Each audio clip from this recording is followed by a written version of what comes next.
Beyonce, tutuluyan ni Kuya Bal. Tukoy na si Beyonce ang tinutukoy ni Kuya Bal na kakasuhan yung taong nagpatulpo.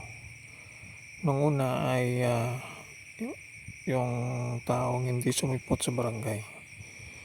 At yun nga, sabi ng iba ay yung baka sa ikapeso itong tinutukoy. Pero sa isang post ni Kuya Bal ay tutuluyan ito pong taong nagpatulpo. Walang iba kundi itong si Beyonce.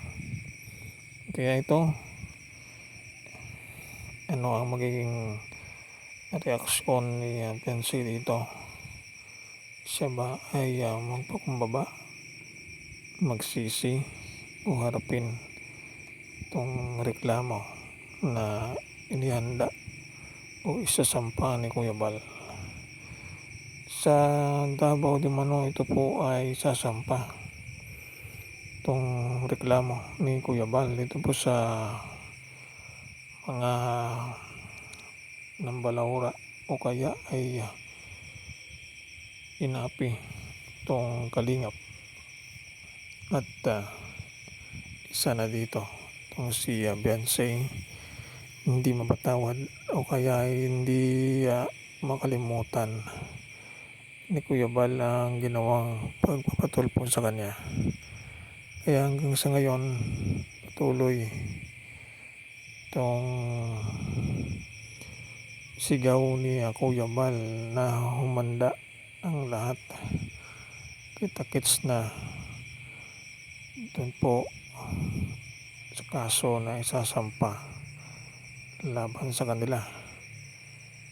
Itong si Papa Eds ay mukhang naawa dito kay Beyonce.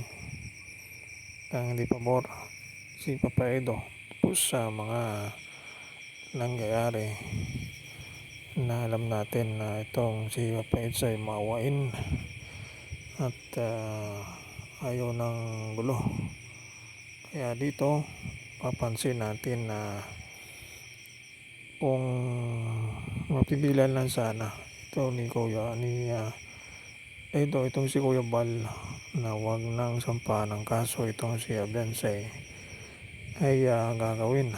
Pero kung sa magkaroon ng hustisya ito pong kalingap at lalo na itong mga kasamahan, mga antay na